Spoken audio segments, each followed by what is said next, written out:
Subscribe channel Truth.id dan aktifkan lonceng notifikasi untuk mendapatkan informasi seputar live streaming dan video khotbah terbaru.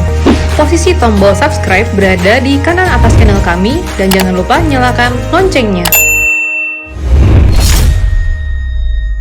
Shalom saudaraku, salam sejahtera dalam kasih Tuhan kita Yesus Kristus. Kembali kita mengikuti acara Wanita Surgawi. Mari kita berdoa. Bapa, buat kami takjub terhadap kebenaran firman-Mu. Ya Bapa, wahyukan kebenaran-Mu melalui pelayan Tuhan Yesus ini. Berbicaralah kepada kami, Bapa. Bapa Yahweh, dalam nama Yesus Kristus kami berdoa.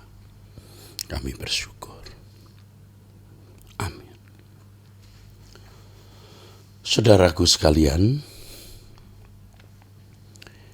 bertuhan itu bukan saja asik, tetapi sangat asik, indah, dan mulia. Kalau ada orang yang tidak sungguh-sungguh berurusan dengan Allah, itu bukan saja pilihan yang tidak tepat, tetapi mencelakakan.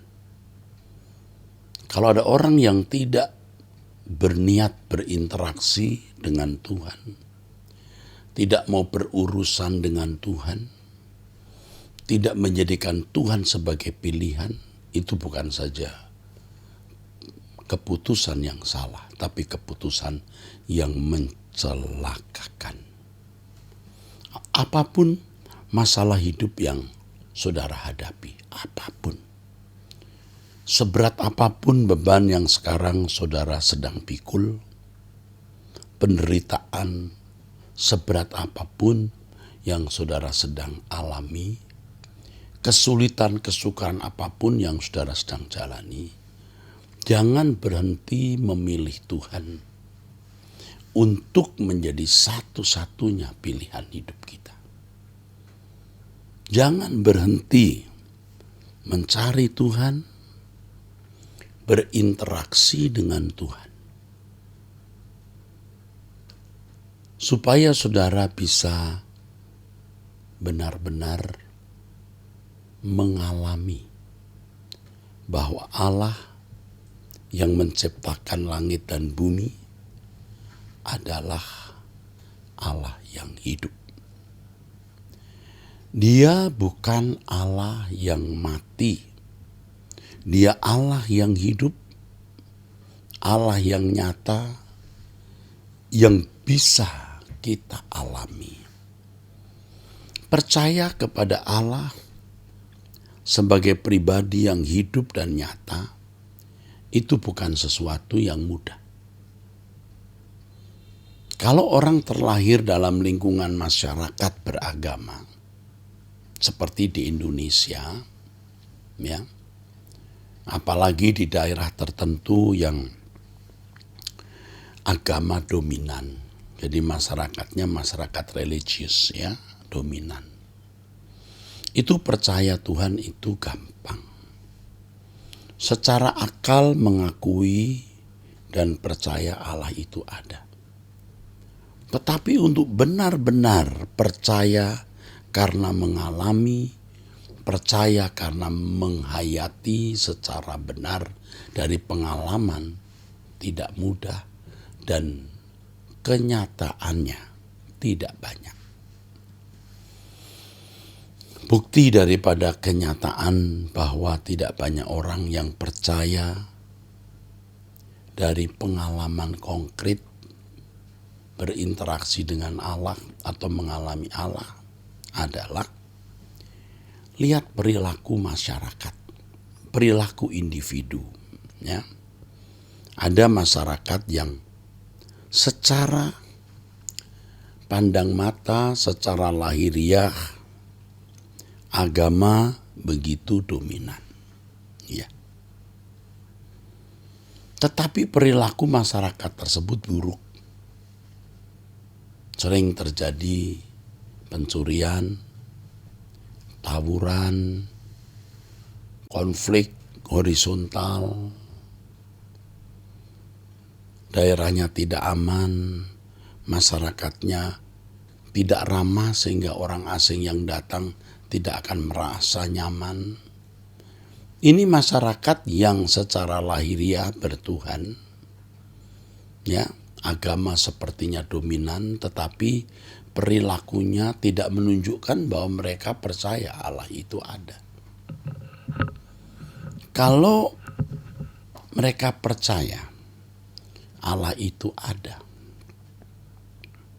pasti saudara, masyarakat tersebut menjadi masyarakat yang nyaman, sejahtera. Kalau ada orang asing ada di tengah-tengah mereka, merasa aman, bahagia, ya. Tidak ada tawuran, tidak ada pencurian, tidak ada konflik horizontal satu dengan yang lain. Ini ironis ya, dengan beberapa daerah di luar negeri yang dianggap tidak percaya Allah yang benar, tetapi ternyata masyarakatnya aman. Tidak ada pencurian, tidak ada konflik. Kalau ada orang asing hadir di tengah-tengah mereka, orang asing itu merasa nyaman. Bisa begitu, saudara? Kok bisa ya? Iya. Dalam hal ini kepercayaan masyarakat kepada agama, ya, belumlah kepercayaan yang benar, saudara. Belumlah kepercayaan yang benar. Sebaliknya budaya yang baik dalam satu masyarakat lebih dari keberagamaan orang-orang yang percayanya tidak berkualitas itu. Ada satu masyarakat yang agama dianggap tidak dominan atau dianggap tidak mempercayai Allah yang benar, tetapi masyarakatnya berperilaku baik. Budaya yang membuat mereka berkeadaan seperti itu. Jadi budaya itu lebih baik dari keyakinan keberagamaan masyarakat tersebut. Ini fakta-fakta yang ada di masyarakat dalam kehidupan di dunia ini. Kalau secara individu, saudara, nah ini tadi secara personal ya, sekarang secara individu. Orang yang benar-benar percaya kepada Tuhan dari pengalaman hidup, di mana dia bisa berinteraksi dengan Allah, saudara, itu luar biasa. Individu itu pasti menjadi individu yang tidak berduri, tidak menyakitkan sesama, tidak menyakiti sesama, ya. Pasti berperilaku bukan saja baik, sebab orang tidak bertuhan pun bisa baik. Ia harus menjadi sangat baik, sangat baik. Hidupnya akan memberkati orang lain, artinya membuat orang lain sejahtera, teduh, damai, tertolong, ya. Artinya kalau orang benar-benar mengalami Tuhan itu menjadi helpful terhadap sesama. Helpful, pasti, ya. Pasti memiliki perasaan kasih sayang yang dalam terhadap sesama. Orang yang berinteraksi dengan Tuhan ini pasti memiliki keberanian menghadapi berbagai persoalan hidup. Karena meyakini bahwa Allah yang dia sembah itu Allah yang hidup, Allah yang nyata, Allah yang hadir, Allah yang berkuasa. Maka percaya kepada Allah yang hidup. Ia tidak akan mengandalkan kekuatan diri sendiri, tapi mengandalkan kekuatan Allah. Kalau Allahnya berkuasa, dia tidak perlu membantu Allahnya. Ya. Makanya orang Kristen yang benar, ketika Yesus dihina, Alkitabnya dihina, tidak perlu marah. Tidak perlu dan memang tidak boleh membawa parang. Diam saja, karena Tuhan yang kita sembah Elohim Yahweh, Allah Israel, Allah Abraham, Ishak dan Yakub, yang kita panggil Bapa, yang mengutus Yesus Kristus, Tuhan dan Juru Selamat kita itu Allah yang berkuasa. Tidak perlu kita membuat pembelaan. Ya, tidak perlu. Tidak perlu. Saudara sendiri kalau disakiti, dilukai, ya, dihina, difitnah, dijahati, tidak perlu membela diri, ya. Kecuali kalau sudah mulai menyangkut hukum, nah itu masalahnya beda. Kita harus percaya Allah kita itu berkuasa. Kalau memang kita benar, Tuhan pasti bela. Kalau kita tidak benar, ya tidak layak dibela. Nah, saudara-saudaraku, berinteraksi dengan Allah itu atau bertuhan secara benar itu lebih dari asik. Lebih dari asik. Tetapi dahsyat sekali. Itulah kehidupan, itulah kebahagiaan. Apapun keadaan kita hari ini, apapun masalah yang saudara hadapi saat ini, jangan membuat saudara kendor di dalam mencari Tuhan. Ya, jangan saudara kendor. Saudara harus terus mencari Tuhan. Nah, saudara mungkin bertanya kepada saya, bagaimana Pak mencari Tuhan itu? Saudara jangan berteori ya, harus praktek ya. Yang pertama, saudara harus berdoa. Ya. Berdoa itu bukan hal yang mudah ya saudara. Kadang-kadang atau pada umumnya atau bisa juga sering, doa 10 menit itu begitu sulit saudara. 10 menit itu terasa panjang, lama, apalagi 30 menit, apalagi 1 jam. Tidak sanggup. Tetapi saudara harus mengambil keputusan, memberi ruangan hidup, ya, menyediakan waktu, menyediakan tempat jika ada, untuk bertemu Tuhan setiap hari minimal 1 jam.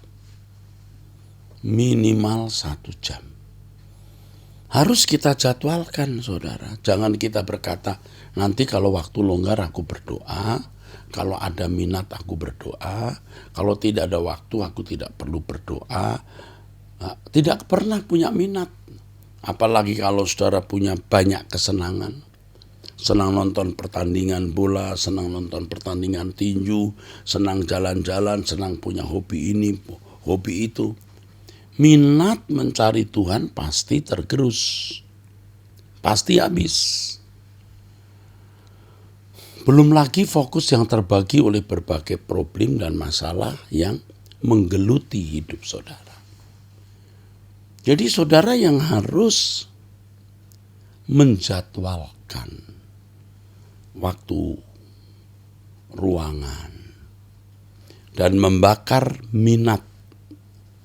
Membakar hati saudara dengan minat untuk berdoa. Berdoa bukan hanya karena kita mau meminta sesuatu, tetapi berdialog. Sulit kan berdialog dengan Dia yang tidak kelihatan.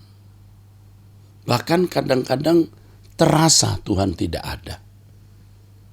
Seakan-akan Dia tidak ada, tidak muncul, tidak hadir, tidak peduli.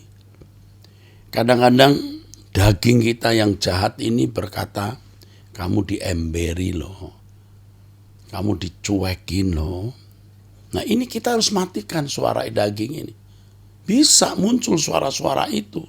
Sudah amin saja, percuma kamu berdoa. Toh Dia tidak peduli kamu kok. Nah, ini suara-suara itu harus kita lawan.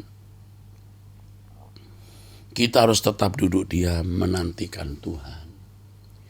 Allah itu hidup, Allah itu nyata, Allah maha hadir.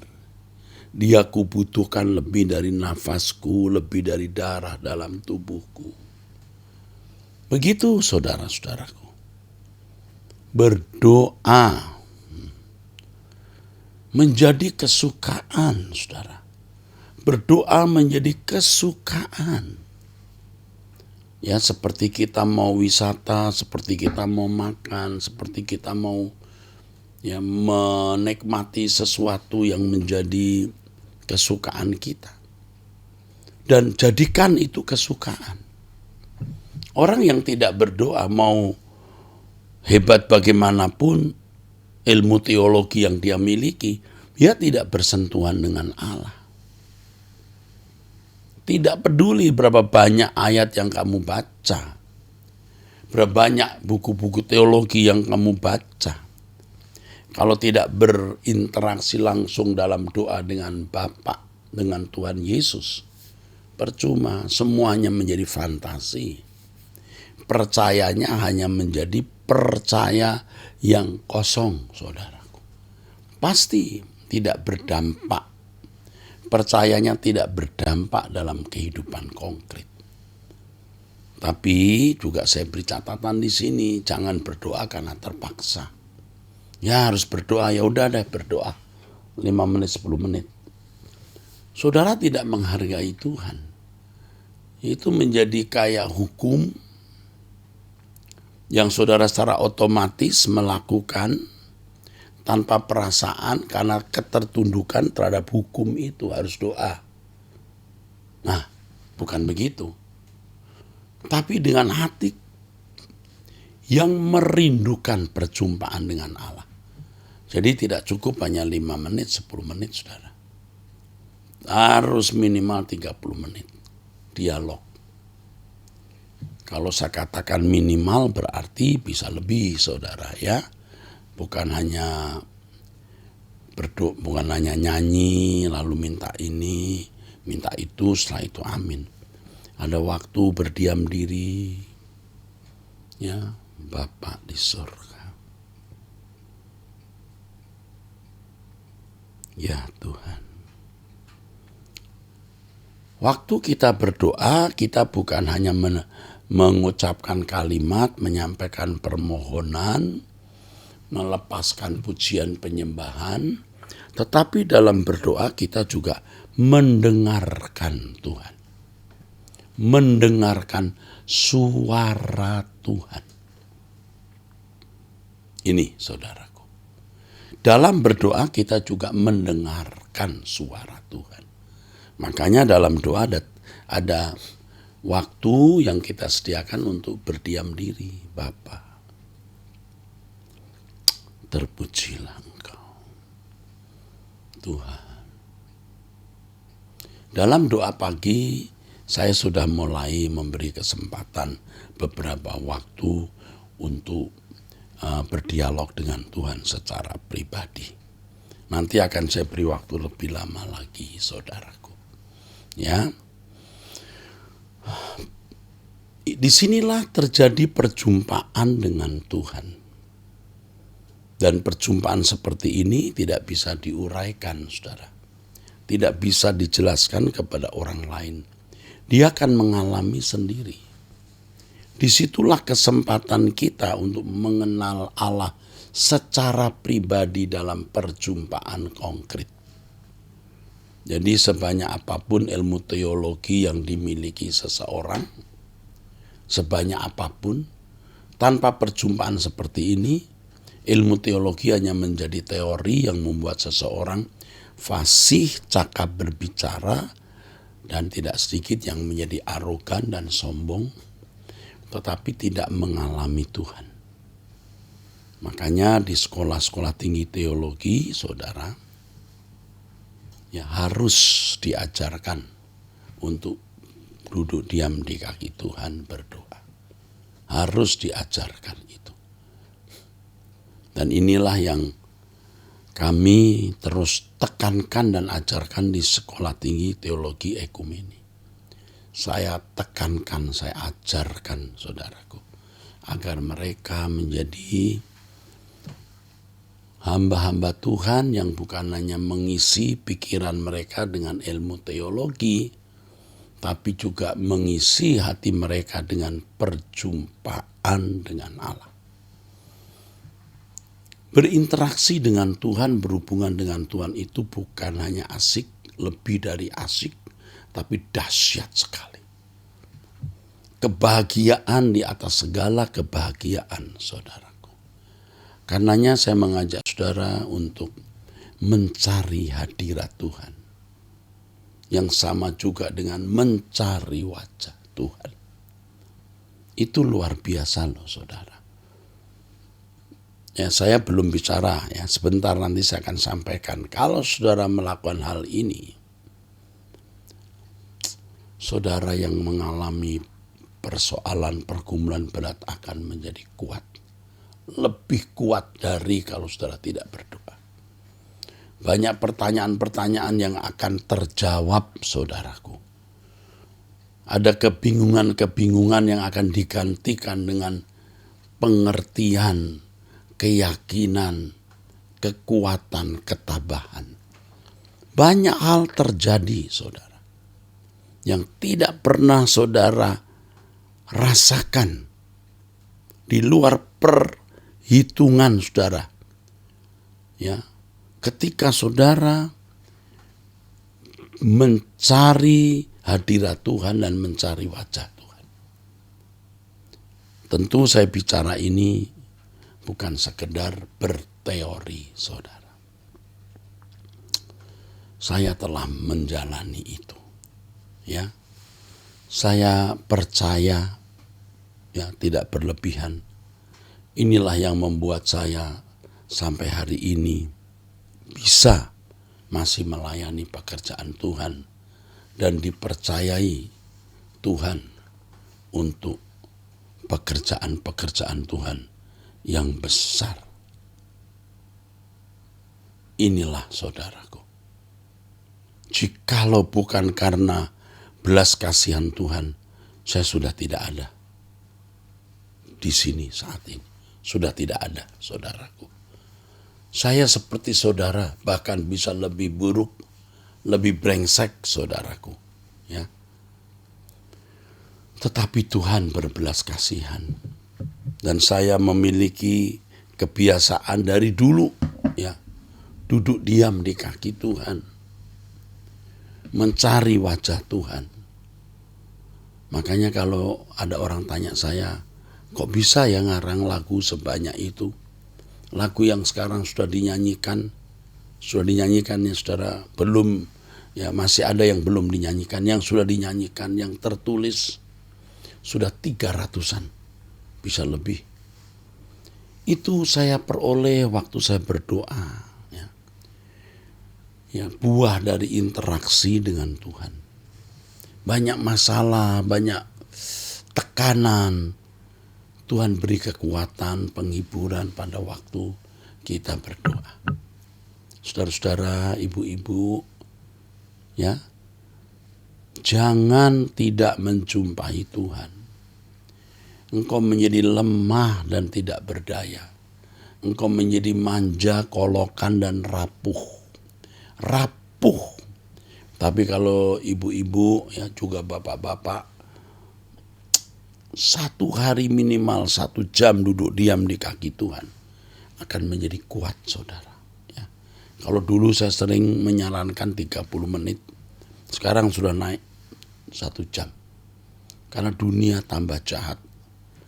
Situasi dunia kita ini jahat sekali. Nah, saudaraku sekalian, terkait dengan hal ini, saudaraku sekalian, saya mau nyanyikan satu lagu yang saya gubah beberapa waktu belakangan ini. Ku mencari hadirat-Mu, ku mencari wajah-Mu, Tuhan. Ku rindukan hadir-Mu, Tuhan. Hanya Kau yang ku nantikan. Hanya Engkau yang ku harapkan. Ku rindukan kehadiran-Mu.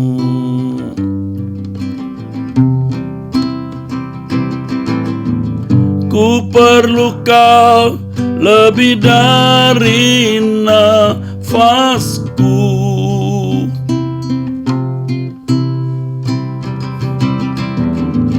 Ku perlu Kau lebih dari darah dalam tubuhku. Engkaulah kehidupanku, selamanya kehidupanku. Ku perlu Kau lebih dari nafasku.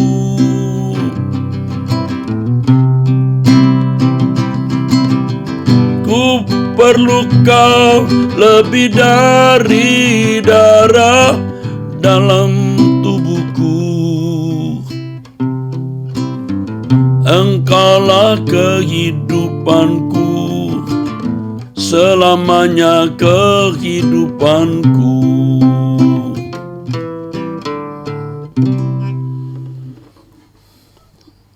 Mencari Tuhan dan mengalami Tuhan sampai saudara menjadi seperti edik, ya, seperti kecanduan Tuhan. Wah, ini kalau sudah sampai taraf ini, saudara, seseorang itu menjadi kekasih Tuhan. Saudara akan menjadi kuat dalam menghadapi berbagai pergumulan dan persoalan-persoalan hidup. Ya. Saudara akan menjadi tangguh menghadapi berbagai persoalan-persoalan hidup.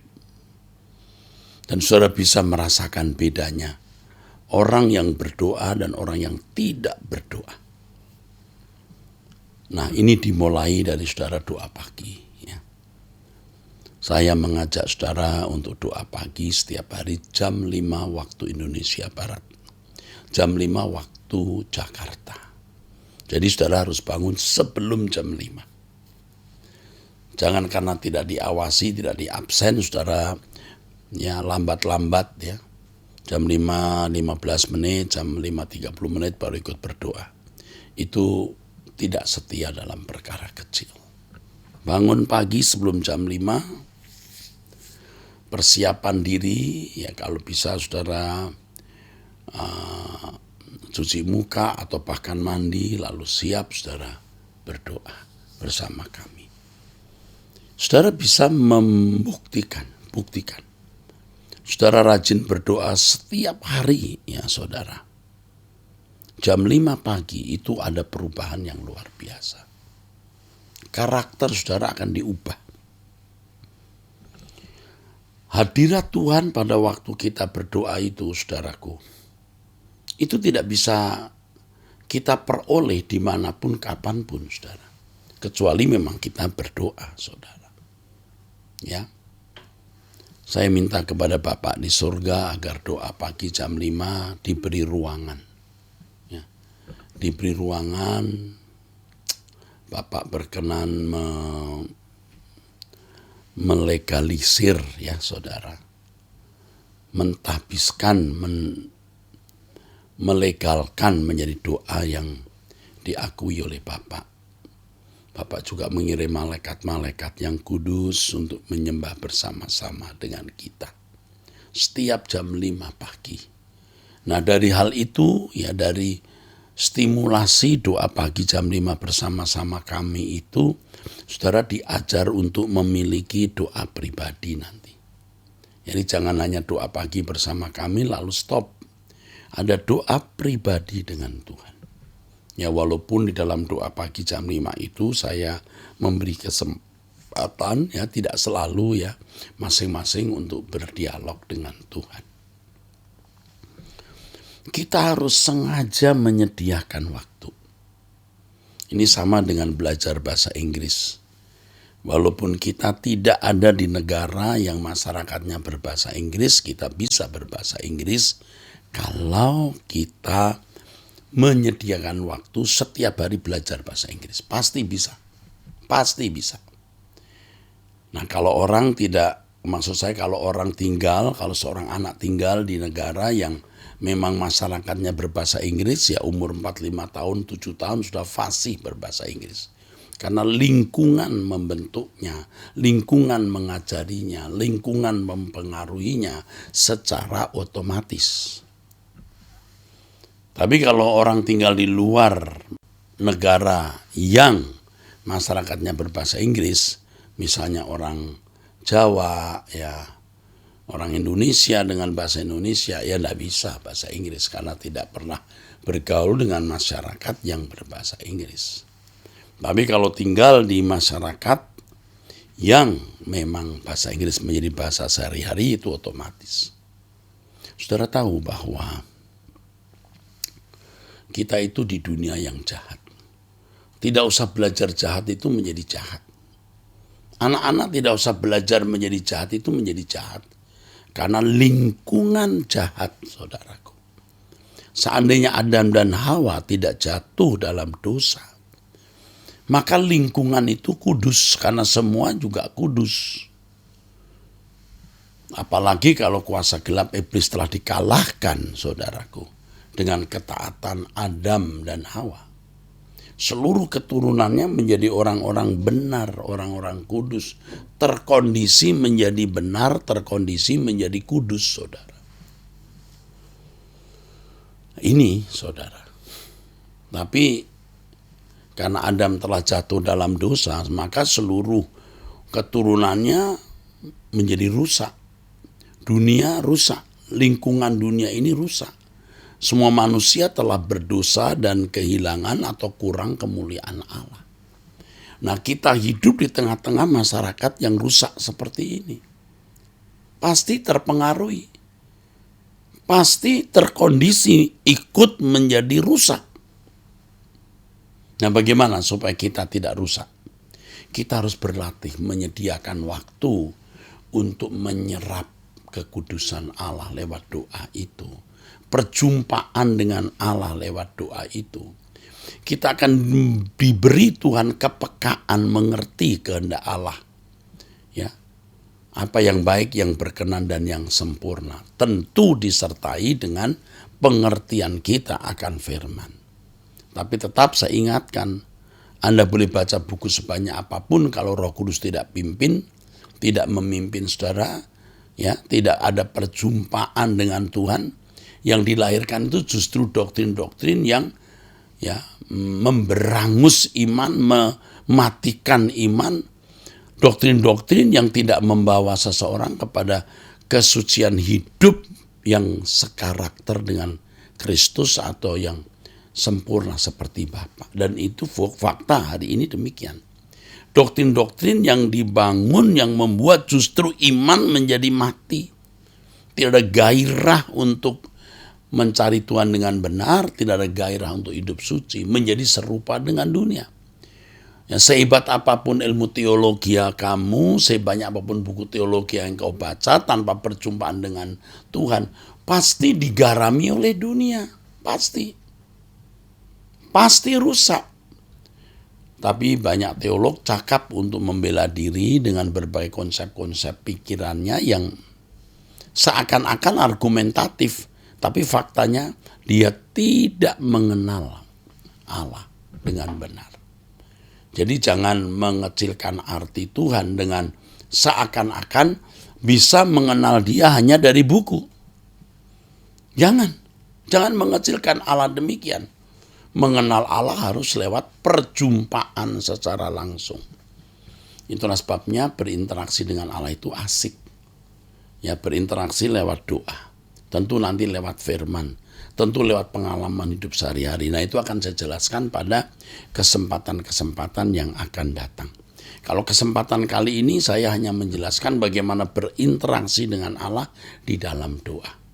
Nah, kesempatan lain saya akan jelaskan bagaimana kita memiliki isi dalam berinteraksi di doa kita itu. Ya, apa yang kita lakukan pada waktu kita doa pribadi. Doa pagi jam 5 waktu Indonesia Barat, jam 5 waktu Jakarta akan membuat saudara bisa mengerti bagaimana memberi isi dalam perjumpaan dengan Tuhan itu. Demikianlah pesan Tuhan di acara Wanita Surgawi pada kesempatan ini, saudara. Mari kita tutup dalam doa. Bapa, terima kasih untuk pesanmu, nasihatmu bagi kami. Terima kasih Bapa, berkati program Wanita Surgawi ini agar menjadi berkat bagi banyak orang. Singkapkan rahasia-rahasiamu Bapa Yahweh di acara Wanita Surgawi ini. Dalam nama Tuhan Yesus Kristus. Amin. Saudara, jangan lupa mensubscribe Truth ID, menekan gambar loncengnya, supaya saudara mendapat notifikasi, pemberitahuan ada konten-konten baru yang akan memberkati saudara. Dan jangan lupa doa pagi jam 5 waktu Indonesia Barat ya. Sampai jumpa, Tuhan memberkati saudara.